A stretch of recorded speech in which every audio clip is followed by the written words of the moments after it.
Hi friends, இன்றைக்கி இந்த வீடியோவில் சௌச்சௌ துவையல் எப்படி செய்கிறதுன்னு பார்க்கலாம். இதை மேரக்காய்னு கூட சொல்லுவாங்க. இதுக்கு கொஞ்சமாக ஆயில் சேர்த்துக்கலாம். ஆயில் ஹீட் ஆனதும் 2 டேபிள் ஸ்பூன் துவரம்பருப்பு சேர்த்துக்கலாம்.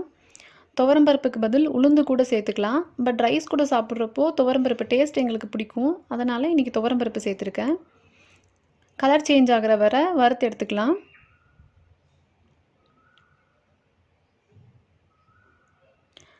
இந்த அளவுக்கு கலர் சேஞ்ச் ஆனதும் இதில் 10 பல் பூண்டு, 4 வரமிளகாய் சேர்த்துருக்கேன். கொஞ்சமாக புளி.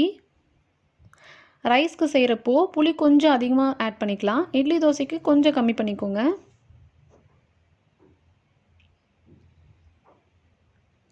இப்போது ஒரு 10 சின்ன வெங்காயம் எடுத்திருக்கேன். இது ப்ரௌன் கலர் ஆகிற வரை வதக்கணும்னு அவசியம் இல்லை. இந்த அளவுக்கு வதங்கினாவே போதும்.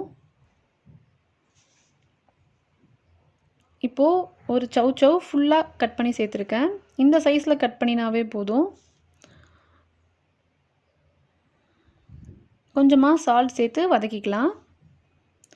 இது ஹாஃப் குக் பண்ணினாவே போதும், ரொம்ப ஓவர் குக் பண்ண வேண்டாம்.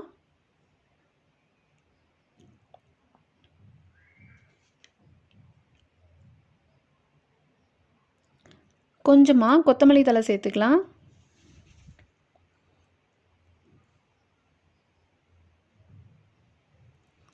இப்போது ஸ்டவ் ஆஃப் பண்ணிட்டு ஒரு 3 to 4 டேபிள் ஸ்பூன் தேங்காய் துருவல் சேர்த்துக்கலாம்.